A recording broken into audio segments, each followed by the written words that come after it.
അദ്ദേഹം മുഹമ്മദ് അബ്ദുറഹ്മാൻ സാഹിബിൻ്റെ വീരപാരമ്പര്യത്തിൽ അഭിമാനം കൊള്ളുന്ന ആളായിരുന്നു.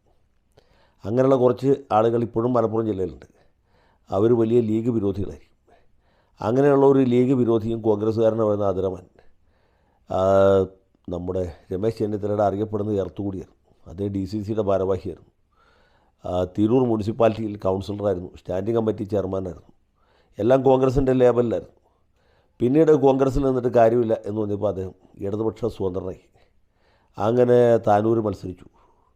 താനൂർ അബ്ദുറഹ്മാൻ രണ്ടത്താണിക്കെതിരെ വലിയ മത്സരം സംഘടിപ്പിച്ച് ഇദ്ദേഹം ചെറിയ ഭൂരിപക്ഷത്തിലാണെങ്കിൽ പോലും ജയിച്ചു. അങ്ങനെ 5 കൊല്ലം MLA ആയിട്ടിരുന്നു. അതിനിടയ്ക്കൊന്ന് പാർലമെൻറ്റിലേക്ക് മത്സരിച്ചു. അത് കഴിഞ്ഞ് ക്ലച്ച് പിടിക്കാതെ വന്നപ്പോൾ വീണ്ടും താനൂർ മത്സരിച്ചു. ഇദ്ദേഹത്തെ തോൽപ്പിക്കാൻ വേണ്ടി PK ഫിറോസ് എന്ന് പറഞ്ഞ യുവ പോരാളിയെ കൊടുത്തു. ഫിറോസ് വലിയ മത്സരമൊക്കെ ഉണ്ടാക്കി. പക്ഷേ വീണ്ടും ചെറിയ ഭൂരിപക്ഷത്തിൽ നമ്മുടെ അതിരമാൻ തന്നെ ജയിച്ചു. അപ്പോൾ അദ്ദേഹം മന്ത്രിയുമായി.